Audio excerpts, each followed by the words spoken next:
Assalamualaikum warahmatullahi wabarakatuh. Kami dari kelompok 3. Sebelumnya perkenalkan, nama saya Dinda Azahra sebagai moderator, dan 3 teman saya yang lainnya yaitu Muhammad Ilham Saputra, Anggi Nabila, dan Okta Pratiwi.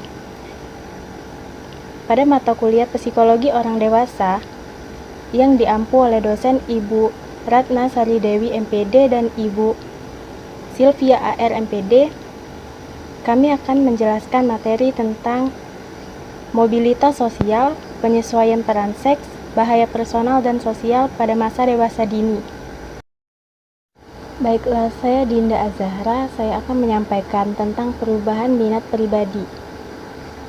Yang pertama yaitu penampilan. Ketika orang tumbuh dewasa, pria dan wanita telah belajar untuk menerima perubahan-perubahan fisik dan telah tahu pula memanfaatkannya. Dia sudah tahu bahwa penampilan yang menarik adalah potensi kuat dalam pergaulan. Minat untuk meningkatkan penampilan mulai berkurang menjelang umur 30-an, ketika ketegangan dalam pekerjaan dan rumah tangga terasa kuat. Namun minat dan penampilan muncul lagi jika mulai ada tanda-tanda ketuaan. Yang kedua yaitu pakaian dan perhiasan. Orang mengetahui bahwa penampilan itu penting bagi keberhasilannya di semua bidang kehidupan, sehingga sering menghabiskan uang dan waktu untuk pakaian dan perhiasan dalam penyesuaian pribadi maupun sosial. Minat ini tidak menjadi berkurang seiring bertambahnya usia.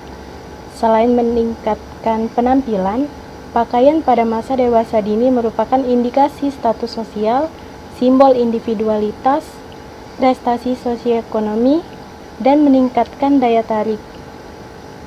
Yang ketiga yaitu simbol kedewasaan. Orang dewasa muda biasanya berusaha menunjukkan kepada orang lain bahwa dia bukan remaja lagi, tapi sudah sepenuhnya dewasa dengan hak-hak, keistimewaan, serta tanggung jawab yang menyertainya.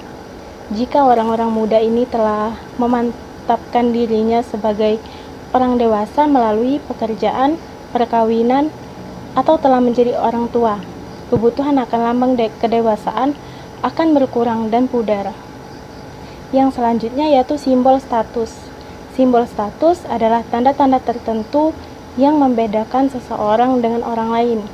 Bentuknya bisa berupa mobil, rumah, keanggotaan klub, dan harga benda mewah lainnya. Rumah merupakan yang paling penting karena menentukan prestasinya di mata orang lain. Yang selanjutnya yaitu uang. Mereka tertarik pada uang karena dapat memenuhi kebutuhan saat ini daripada untuk hari depan.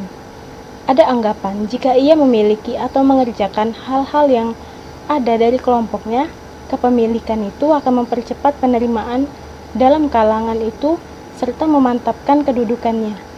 Berbagai masalah yang ditimbulkan uang berasal dari kurangnya pengetahuan bagaimana memanfaatkan uang secara bijaksana atau terbawa kebiasaan sewaktu masih remaja. Yang selanjutnya yaitu agama. P. Cook menanamkan periode usia 20-an sebagai periode dalam kehidupan yang paling tidak religius. Mereka jarang ke tempat ibadah dan berdoa.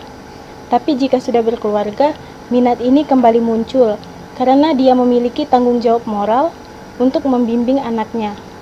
Faktor yang mempengaruhi minat keagamaan pada masa dewasa dini adalah jenis kelamin, kelas sosial, lokasi tempat tinggal, latar belakang keluarga, minat religius, teman-teman, pasangan, dan iman yang berbeda, kecemasan akan kematian, dan pola kepribadian.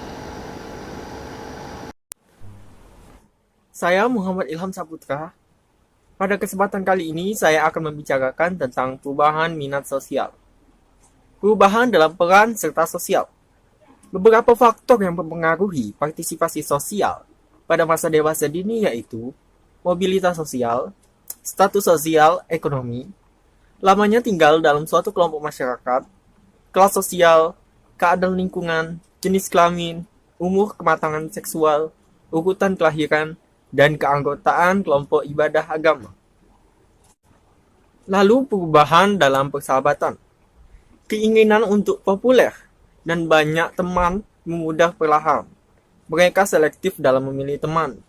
Meski temannya tidak banyak, tapi hubungannya lebih akrab. Perubahan dalam kelompok sosial.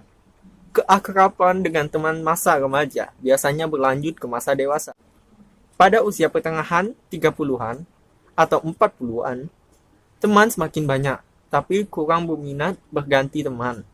Ini menimbulkan hubungan yang erat dalam kelompok sosial. Salah satu masalah yang berhubungan dengan mobilitas kerja adalah sulitnya untuk mendapatkan teman baru yang akrab jika keluarga harus pindah ke lingkungan yang baru. Selanjutnya, perubahan nilai popularitas. Popularitas kurang penting bagi orang yang mendekati usia madya. Beberapa teman yang cocok lebih bernilai daripada kelompok besar yang kurang serasi atau akrab. Dan yang terakhir, perubahan dalam status kepemimpinan.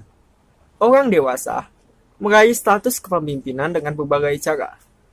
Kualitas yang penting bagi pemimpin dewasa antara lain status sosial yang tinggi, tingkat pendidikan yang lebih tinggi dibandingkan dengan mayoritas dalam kelompok, konsep pribadi yang realistis, tujuan yang realistis, kemampuan menyatakan perbedaan pendapat dengan bijaksana, kemampuan menerima keberhasilan atau kegagalan secara simpatik, kemampuan dan kesedihan menerima wewenang, kemampuan dan kesediaan berkomunikasi dengan orang lain, dan kesediaan bekerja untuk kelompok. Saya Anggi Nabila akan menjelaskan materi tentang bahaya fisik, hambatan, dan keagamaan. Berbagai bahaya personal maupun sosial yang terdapat pada masa dewasa dini, yaitu bahaya fisik. Bahaya fisik yang terjadi pada masa dewasa dini juga tidak jauh berbeda dengan bahaya fisik pada masa kanak-kanak atau remaja. Bahaya fisik tersebut diantaranya ialah cacat fisik, kesehatan badan, dan penampilan yang kurang menarik. Akibat dari bahaya fisik ini adalah datangnya perasaan frustasi dan ketidakpercayaan diri. Selain itu, bahaya fisik ini pun dapat mempersulit seseorang dalam menyesuaikan diri dengan kehidupan sosial. Kemudian, adanya bahaya keagamaan.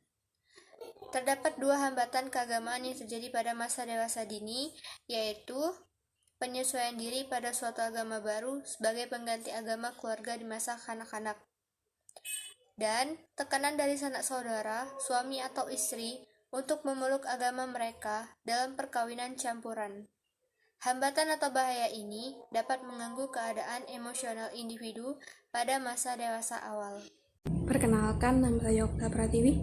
Saya akan melanjutkan materi selanjutnya.